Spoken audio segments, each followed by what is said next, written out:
Voilà, donc là ce que je vous propose dans cette vidéo, qui va être assez rapide, c'est de voir en fait le rendu final d'une formation avant qu'on rentre dans le détail de comment on la constitue. Voilà, donc là on a une formation qui a été créée, on va voir le rendu, on va donc cliquer sur afficher, voilà, et la formation se présente de cette façon-là. C'est-à-dire que les personnes vont dans un premier temps venir sur votre site, vous allez faire une page de vente par exemple pour pouvoir les amener à acheter votre formation. Elles vont arriver, là elles auront donc l'aperçu, la présentation de la formation, voilà, qui peut être bien plus détaillée que ça, bien évidemment.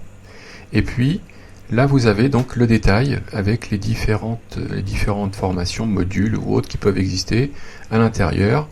Et vous voyez donc sur le côté la durée de chacune ou de chacun des cours, et si ce cours est verrouillé ou s'il est possible de le prévisualiser. Donc quand il y a marqué prévisualiser, simplement c'est que vous-même avez autorisé l'accès, et il n'y a pas besoin donc d'être inscrit pour pouvoir regarder. Ça permet de faciliter pour vos utilisateurs, enfin vos futurs clients, ça permet de tester un peu et de regarder ce que vous proposez et de les rassurer surtout pour qu'ils puissent avoir envie d'acheter votre formation.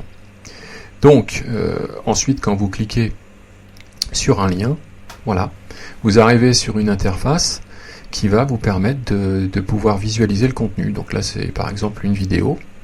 Vous avez sur la partie gauche, comme on le retrouve traditionnellement, le menu avec les différents cours qui se trouvent dans cette formation, les différents items, et puis bien évidemment des boutons donc précédents, suivants.